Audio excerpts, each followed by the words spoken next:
ಇಂದು 10ಕ್ಕೂ ಹೆಚ್ಚು ಸಂಘಟನೆಗಳು ಭಾರತ್ ಬಂದ್ಗೆ ಕರೆ ಕೊಟ್ಟಿದ್ದಾರೆ. ದೊಡ್ಡ ಮಟ್ಟದಲ್ಲಿ ಹೋರಾಟ ಮಾಡಲು ನಿರ್ಧಾರ ಮಾಡಿದರೆ ಕೇಂದ್ರ ಮತ್ತು ರಾಜ್ಯ ಸರ್ಕಾರಗಳ ವಿರುದ್ಧ ಕೆಲವೊಂದು ಕಾಯ್ದೆಗಳನ್ನ ರದ್ದು ಮಾಡಬೇಕು ಮತ್ತು ಅವರ ಬೇಡಿಕೆಗಳಿದಾವೆ.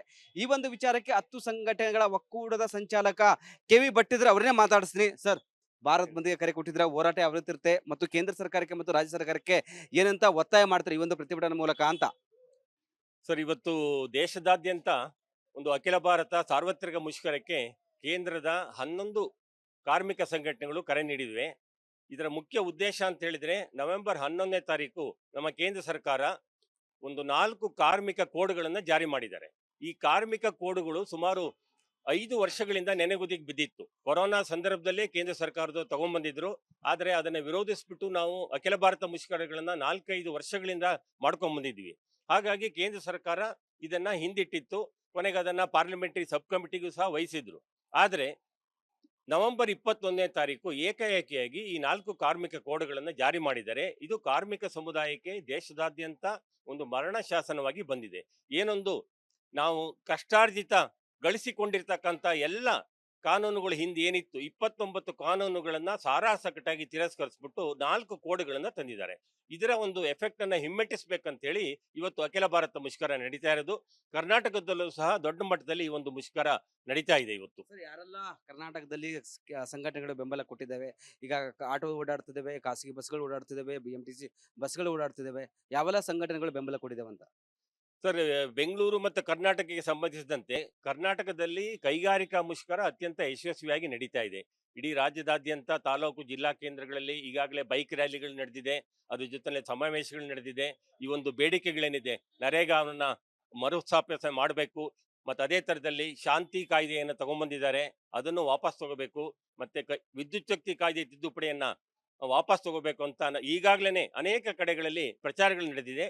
ಕೈಗಾರಿಕಾ ಕೇಂದ್ರಗಳಲ್ಲಿ ಉತ್ತಮವಾದಂತ ಪ್ರತಿಕ್ರಿಯೆ ಇದೆ.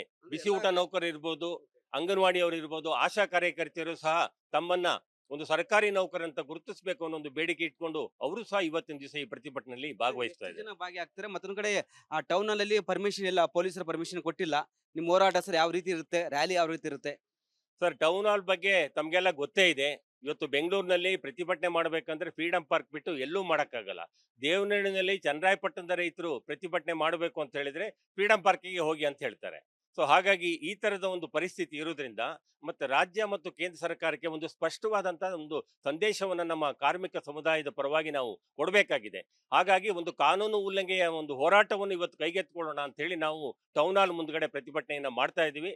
ಪೊಲೀಸ್ನವರು ಸಹ ನಮ್ಮನ್ನ ಕರೆಸಿದ್ರು, ಮಾತಾಡಿದ್ರು, ಬೇರೆ ತರ ಸಂಧಾನಕ್ಕೂ ಪ್ರಯತ್ನ ಪಟ್ಟರು. ಆದ್ರೆ ನಾವು ಕಾರ್ಮಿಕ ಮುಖಂಡರು ಯಾವುದೇ ಕಾರಣಕ್ಕೂ ನಾವು ಹಿಂದೆ ಹೋಗೋದಿಲ್ಲ, ಪ್ರತಿಭಟನೆಯಲ್ಲಿ ಭಾಗಿಯಾಗ್ತೀವಿ, ತಾವು ಬಂಧನ ಮಾಡೋದಿದ್ರೆ ಮಾಡಿ ಅಂತ ನಾವು ಅವರಿಗೆ ಹೇಳಿದ್ವಿ. ಸರ್, ರಾಜ್ಯ ಸರ್ಕಾರದ ಕೆಲವೊಂದು ಎರಡು ಕಾಯ್ದೆಗಳಿದಾವೆ.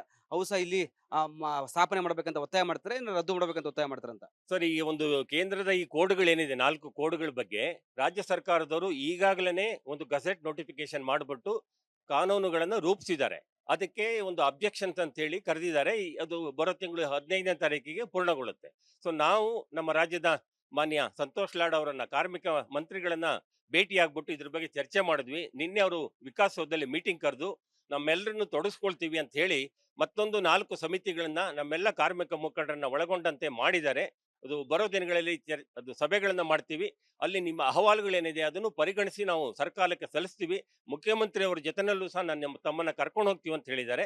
ಈ ಒಂದು ಹೋರಾಟ ಯಶಸ್ವಿ ಆಗುತ್ತೆ ಅಂತ ನಾವು ಒಂದು ಆಶಾಭಾವನೆಯಿಂದ ಇದ್ದೀವಿ. ಇದಿಷ್ಟು 10 ಒಕ್ಕೂಟಗಳ, ಯಾಕಂದ್ರೆ ಕಾರ್ಮಿಕರ 10 ಒಕ್ಕೂಟಗಳಾದ ಸಂಚಾಲಕರಾದ ಕೆ.ವಿ. ಭಟ್ ಅವರ ಮಾತಾಗಿತ್ತು. ಕ್ಯಾಮ್ರಾ ಪರ್ಸನ್ ಮಂಜು ಜೊತೆ ವೀರೇಶ್, ರಿಪಬ್ಲಿಕ್ ಕನ್ನಡ, ಬೆಂಗಳೂರು. ಇಂದು 10ಕ್ಕೂ ಹೆಚ್ಚು ಸಂಘಟನೆಗಳು ಭಾರತ್ ಬಂದ್ಗೆ ಕರೆ ಕೊಟ್ಟಿದ್ದಾರೆ. ದೊಡ್ಡ ಮಟ್ಟದಲ್ಲಿ ಹೋರಾಟ ಮಾಡಲು ನಿರ್ಧಾರ ಮಾಡಿದರೆ ಕೇಂದ್ರ ಮತ್ತು ರಾಜ್ಯ ಸರ್ಕಾರಗಳ ವಿರುದ್ಧ ಕೆಲವೊಂದು ಕಾಯ್ದೆಗಳನ್ನ ರದ್ದು ಮಾಡಬೇಕು ಮತ್ತು ಅವರ ಬೇಡಿಕೆಗಳಿದಾವೆ. ಈ ಒಂದು ವಿಚಾರಕ್ಕೆ 10 ಸಂಘಟನೆಗಳ ಒಕ್ಕೂಟದ ಸಂಚಾಲಕ ಕೆ.ವಿ. ಭಟ್ ಇದ್ರೆ ಅವರನ್ನೇ ಮಾತಾಡಿಸ್ತೀನಿ. ಸರ್, ಭಾರತ್ ಬಂದ್ಗೆ ಕರೆ ಕೊಟ್ಟಿದ್ರೆ ಹೋರಾಟ ಯಾವ ರೀತಿ ಇರುತ್ತೆ ಮತ್ತು ಕೇಂದ್ರ ಸರ್ಕಾರಕ್ಕೆ ಮತ್ತು ರಾಜ್ಯ ಸರ್ಕಾರಕ್ಕೆ ಏನಂತ ಒತ್ತಾಯ ಮಾಡ್ತಾರೆ ಈ ಒಂದು ಪ್ರತಿಭಟನೆ ಮೂಲಕ ಅಂತ? ಸರ್, ಇವತ್ತು ದೇಶದಾದ್ಯಂತ ಒಂದು ಅಖಿಲ ಭಾರತ ಸಾರ್ವತ್ರಿಕ ಮುಷ್ಕರಕ್ಕೆ ಕೇಂದ್ರದ 11 ಕಾರ್ಮಿಕ ಸಂಘಟನೆಗಳು ಕರೆ ನೀಡಿವೆ. ಇದರ ಮುಖ್ಯ ಉದ್ದೇಶ ಅಂತ ಹೇಳಿದ್ರೆ, ನವೆಂಬರ್ 11ನೇ ತಾರೀಕು ನಮ್ಮ ಕೇಂದ್ರ ಸರ್ಕಾರ ಒಂದು 4 ಕಾರ್ಮಿಕ ಕೋಡ್ಗಳನ್ನು ಜಾರಿ ಮಾಡಿದ್ದಾರೆ. ಈ ಕಾರ್ಮಿಕ ಕೋಡ್ಗಳು ಸುಮಾರು 5 ವರ್ಷಗಳಿಂದ ನೆನೆಗುದಿಗೆ ಬಿದ್ದಿತ್ತು. ಕೊರೋನಾ ಸಂದರ್ಭದಲ್ಲೇ ಕೇಂದ್ರ ಸರ್ಕಾರದವರು ತಗೊಂಡ್ಬಂದಿದ್ರು. ಆದರೆ ಅದನ್ನ ವಿರೋಧಿಸ್ಬಿಟ್ಟು ನಾವು ಅಖಿಲ ಭಾರತ ಮುಷ್ಕರಗಳನ್ನ 4-5 ವರ್ಷಗಳಿಂದ ಮಾಡ್ಕೊಂಡ್ ಬಂದಿದ್ವಿ. ಹಾಗಾಗಿ ಕೇಂದ್ರ ಸರ್ಕಾರ ಇದನ್ನ ಹಿಂದಿಟ್ಟಿತ್ತು. ಕೊನೆಗೆ ಅದನ್ನ ಪಾರ್ಲಿಮೆಂಟರಿ ಸಬ್ ಕಮಿಟಿಗೂ ಸಹ ವಹಿಸಿದ್ರು. ಆದ್ರೆ ನವೆಂಬರ್ 21ನೇ ತಾರೀಕು ಏಕಾಏಕಿಯಾಗಿ ಈ 4 ಕಾರ್ಮಿಕ ಕೋಡ್ಗಳನ್ನು ಜಾರಿ ಮಾಡಿದ್ದಾರೆ. ಇದು ಕಾರ್ಮಿಕ ಸಮುದಾಯಕ್ಕೆ ದೇಶದಾದ್ಯಂತ ಒಂದು ಮರಣ ಶಾಸನವಾಗಿ ಬಂದಿದೆ. ಏನೊಂದು ನಾವು ಕಷ್ಟಾರ್ಜಿತ ಗಳಿಸಿಕೊಂಡಿರ್ತಕ್ಕಂಥ ಎಲ್ಲ ಕಾನೂನುಗಳ ಹಿಂದೆ ಏನಿತ್ತು 29 ಕಾನೂನುಗಳನ್ನ ಸಾರಾಸಗಟಾಗಿ ತಿರಸ್ಕರಿಸ್ಬಿಟ್ಟು 4 ಕೋಡ್ಗಳನ್ನ ತಂದಿದ್ದಾರೆ. ಇದರ ಒಂದು ಎಫೆಕ್ಟ್ ಅನ್ನ ಹಿಮ್ಮೆಟ್ಟಿಸ್ಬೇಕಂತ ಹೇಳಿ ಇವತ್ತು ಅಖಿಲ ಭಾರತ ಮುಷ್ಕರ ನಡೀತಾ ಇರೋದು. ಕರ್ನಾಟಕದಲ್ಲೂ ಸಹ ದೊಡ್ಡ ಮಟ್ಟದಲ್ಲಿ ಈ ಒಂದು ಮುಷ್ಕರ ನಡೀತಾ ಇದೆ ಇವತ್ತು. ಸರ್, ಯಾರೆಲ್ಲ ಕರ್ನಾಟಕದಲ್ಲಿ ಸಂಘಟನೆಗಳು ಬೆಂಬಲ ಕೊಟ್ಟಿದ್ದಾವೆ? ಈಗ ಆಟೋ ಓಡಾಡ್ತಿದ್ದಾವೆ, ಖಾಸಗಿ ಬಸ್ಗಳು ಓಡಾಡ್ತಿದ್ದಾವೆ, BMTC ಬಸ್ಗಳು ಓಡಾಡ್ತಿದ್ದಾವೆ. ಯಾವೆಲ್ಲ ಸಂಘಟನೆಗಳು ಬೆಂಬಲ ಕೊಟ್ಟಿದ್ದಾವೆ ಅಂತ? ಸರ್, ಬೆಂಗಳೂರು ಮತ್ತು ಕರ್ನಾಟಕಕ್ಕೆ ಸಂಬಂಧಿಸಿದಂತೆ ಕರ್ನಾಟಕದಲ್ಲಿ ಕೈಗಾರಿಕಾ ಮುಷ್ಕರ ಅತ್ಯಂತ ಯಶಸ್ವಿಯಾಗಿ ನಡೀತಾ ಇದೆ. ಇಡೀ ರಾಜ್ಯದಾದ್ಯಂತ ತಾಲೂಕು ಜಿಲ್ಲಾ ಕೇಂದ್ರಗಳಲ್ಲಿ ಈಗಾಗಲೇ ಬೈಕ್ ರ್ಯಾಲಿಗಳು ನಡೆದಿದೆ. ಅದ್ರ ಜೊತೆಲೆ ಸಮಾವೇಶಗಳು ನಡೆದಿದೆ. ಈ ಒಂದು ಬೇಡಿಕೆಗಳೇನಿದೆ, ನರೇಗಾವನ್ನ ಮರುಸ್ಥಾಪನೆ ಮಾಡಬೇಕು, ಮತ್ತು ಅದೇ ತರದಲ್ಲಿ ಶಾಂತಿ ಕಾಯ್ದೆಯನ್ನು ತಗೊಂಡ್ಬಂದಿದ್ದಾರೆ, ಅದನ್ನು ವಾಪಸ್ ತಗೋಬೇಕು, ಮತ್ತೆ ವಿದ್ಯುತ್ ಶಕ್ತಿ ಕಾಯ್ದೆ ತಿದ್ದುಪಡಿಯನ್ನ ವಾಪಸ್ ತಗೋಬೇಕು ಅಂತ ಈಗಾಗಲೇ ಅನೇಕ ಕಡೆಗಳಲ್ಲಿ ಪ್ರಚಾರಗಳು ನಡೆದಿದೆ. ಕೈಗಾರಿಕಾ ಕೇಂದ್ರಗಳಲ್ಲಿ ಉತ್ತಮವಾದಂತ ಪ್ರತಿಕ್ರಿಯೆ ಇದೆ. ಬಿಸಿ ಊಟ ನೌಕರರು ಇರ್ಬೋದು, ಅಂಗನವಾಡಿಯವರು ಇರ್ಬೋದು, ಆಶಾ ಕಾರ್ಯಕರ್ತೆಯರು ಸಹ ತಮ್ಮನ್ನ ಒಂದು ಸರ್ಕಾರಿ ನೌಕರಂತ ಗುರುತಿಸಬೇಕು ಅನ್ನೋ ಒಂದು ಬೇಡಿಕೆ ಇಟ್ಕೊಂಡು ಅವರು ಸಹ ಇವತ್ತಿನ ದಿವಸ ಈ ಪ್ರತಿಭಟನೆಯಲ್ಲಿ ಭಾಗವಹಿಸ್ತಾ ಎಷ್ಟು ಇದ್ದಾರೆ. ಜನ ಭಾಗಿಯಾಗ್ತಾರೆ? ಮತ್ತೊಂದ್ ಕಡೆ ಆ ಟೌನ್ ಅಲ್ಲಿ ಪರ್ಮಿಷನ್ ಇಲ್ಲ, ಪೊಲೀಸರ ಪರ್ಮಿಷನ್ ಕೊಟ್ಟಿಲ್ಲ. ನಿಮ್ ಹೋರಾಟ ಸರ್ ಯಾವ ರೀತಿ ಇರುತ್ತೆ? ರ್ಯಾಲಿ ಯಾವ ರೀತಿ ಇರುತ್ತೆ? ಸರ್, ಟೌನ್ ಹಾಲ್ ಬಗ್ಗೆ ತಮ್ಗೆಲ್ಲ ಗೊತ್ತೇ ಇದೆ. ಇವತ್ತು ಬೆಂಗಳೂರಿನಲ್ಲಿ ಪ್ರತಿಭಟನೆ ಮಾಡಬೇಕಂದ್ರೆ ಫ್ರೀಡಂ ಪಾರ್ಕ್ ಬಿಟ್ಟು ಎಲ್ಲೂ ಮಾಡಕ್ಕಾಗಲ್ಲ. ದೇವನಹಳ್ಳಿನಲ್ಲಿ ಚನ್ನರಾಯಪಟ್ಟಣದ ರೈತರು ಪ್ರತಿಭಟನೆ ಮಾಡಬೇಕು ಅಂತ ಹೇಳಿದ್ರೆ ಫ್ರೀಡಂ ಪಾರ್ಕಿಗೆ ಹೋಗಿ ಅಂತ ಹೇಳ್ತಾರೆ. ಸೊ ಹಾಗಾಗಿ ಈ ತರದ ಒಂದು ಪರಿಸ್ಥಿತಿ ಇರೋದ್ರಿಂದ ಮತ್ತೆ ರಾಜ್ಯ ಮತ್ತು ಕೇಂದ್ರ ಸರ್ಕಾರಕ್ಕೆ ಒಂದು ಸ್ಪಷ್ಟವಾದಂತಹ ಒಂದು ಸಂದೇಶವನ್ನ ನಮ್ಮ ಕಾರ್ಮಿಕ ಸಮುದಾಯದ ಪರವಾಗಿ ನಾವು ಕೊಡಬೇಕಾಗಿದೆ. ಹಾಗಾಗಿ ಒಂದು ಕಾನೂನು ಉಲ್ಲಂಘನೆಯ ಒಂದು ಹೋರಾಟವನ್ನು ಇವತ್ತು ಕೈಗೆತ್ತಿಕೊಳ್ಳೋಣ ಅಂತ ಹೇಳಿ ನಾವು ಟೌನ್ ಹಾಲ್ ಮುಂದ್ಗಡೆ ಪ್ರತಿಭಟನೆಯನ್ನ ಮಾಡ್ತಾ ಇದೀವಿ. ಪೊಲೀಸ್ನವರು ಸಹ ನಮ್ಮನ್ನ ಕರೆಸಿದ್ರು, ಮಾತಾಡಿದ್ರು, ಬೇರೆ ತರ ಸಂಧಾನಕ್ಕೂ ಪ್ರಯತ್ನ ಪಟ್ರು. ಆದ್ರೆ ನಾವು ಕಾರ್ಮಿಕ ಮುಖಂಡರು ಯಾವುದೇ ಕಾರಣಕ್ಕೂ ನಾವು ಹಿಂದು ಹೋಗೋದಿಲ್ಲ, ಪ್ರತಿಭಟನೆಯಲ್ಲಿ ಭಾಗಿಯಾಗ್ತೀವಿ, ತಾವು ಬಂಧನ ಮಾಡೋದಿದ್ರೆ ಮಾಡಿ ಅಂತ ನಾವು ಅವರಿಗೆ ಹೇಳಿದ್ವಿ. ಸರ್, ರಾಜ್ಯ ಸರ್ಕಾರದ ಕೆಲವೊಂದು ಕಾಯ್ದೆಗಳಿದಾವೆ. ಅವು ಸಹ ಇಲ್ಲಿ ಸ್ಥಾಪನೆ ಮಾಡ್ಬೇಕಂತ ಒತ್ತಾಯ ಮಾಡ್ತಾರೆ, ಇನ್ನು ರದ್ದು ಮಾಡ್ಬೇಕಂತ ಒತ್ತಾಯ ಮಾಡ್ತಾರಂತ? ಸರ್, ಈ ಒಂದು ಕೇಂದ್ರದ ಈ ಕೋಡ್ಗಳೇನಿದೆ 4 ಕೋಡ್ಗಳ ಬಗ್ಗೆ ರಾಜ್ಯ ಸರ್ಕಾರದವರು ಈಗಾಗಲೇ ಒಂದು ಗಜೆಟ್ ನೋಟಿಫಿಕೇಶನ್ ಮಾಡಿಬಿಟ್ಟು ಕಾನೂನುಗಳನ್ನು ರೂಪಿಸಿದ್ದಾರೆ. ಅದಕ್ಕೆ ಒಂದು ಅಬ್ಜೆಕ್ಷನ್ಸ್ ಅಂತ ಹೇಳಿ ಕರೆದಿದ್ದಾರೆ. ಅದು ಬರೋ ತಿಂಗಳು 15ನೇ ತಾರೀಕಿಗೆ ಪೂರ್ಣಗೊಳ್ಳುತ್ತೆ. ಸೊ ನಾವು ನಮ್ಮ ರಾಜ್ಯದ ಮಾನ್ಯ ಸಂತೋಷ್ ಲಾಡ್ ಅವರನ್ನ, ಕಾರ್ಮಿಕ ಮಂತ್ರಿಗಳನ್ನ ಭೇಟಿ ಆಗ್ಬಿಟ್ಟು ಇದ್ರ ಬಗ್ಗೆ ಚರ್ಚೆ ಮಾಡಿದ್ವಿ. ನಿನ್ನೆ ಅವರು ವಿಕಾಸಸೌಧದಲ್ಲಿ ಮೀಟಿಂಗ್ ಕರೆದು ನಮ್ಮೆಲ್ಲರನ್ನು ತೊಡಗಿಸ್ಕೊಳ್ತೀವಿ ಅಂತ ಹೇಳಿ ಮತ್ತೊಂದು 4 ಸಮಿತಿಗಳನ್ನ ನಮ್ಮೆಲ್ಲ ಕಾರ್ಮಿಕ ಮುಖಂಡರನ್ನ ಒಳಗೊಂಡಂತೆ ಮಾಡಿದ್ದಾರೆ. ಅದು ಬರೋ ದಿನಗಳಲ್ಲಿ ಅದು ಸಭೆಗಳನ್ನ ಮಾಡ್ತೀವಿ.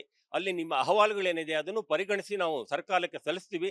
ಮುಖ್ಯಮಂತ್ರಿ ಅವರ ಜೊತೆನಲ್ಲೂ ಸಹ ತಮ್ಮನ್ನ ಕರ್ಕೊಂಡು ಹೋಗ್ತೀವಿ ಅಂತ ಹೇಳಿದ್ದಾರೆ. ಈ ಒಂದು ಹೋರಾಟ ಯಶಸ್ವಿ ಆಗುತ್ತೆ ಅಂತ ನಾವು ಒಂದು ಆಶಾಭಾವನೆಯಿಂದ ಇದ್ದೀವಿ. ಇದಿಷ್ಟು 10 ಒಕ್ಕೂಟಗಳ, ಯಾಕಂದ್ರೆ ಕಾರ್ಮಿಕರ 10 ಒಕ್ಕೂಟಗಳಾದ ಸಂಚಗಳಾದ KV ಭಟ್ ಅವರ ಮಾತಾಗಿತ್ತು. ಕ್ಯಾಮ್ರಾ ಪರ್ಸನ್ ಮಂಜು ಜೊತೆ ವೀರೇಶ್, ರಿಪಬ್ಲಿಕ್ ಕನ್ನಡ, ಬೆಂಗಳೂರು.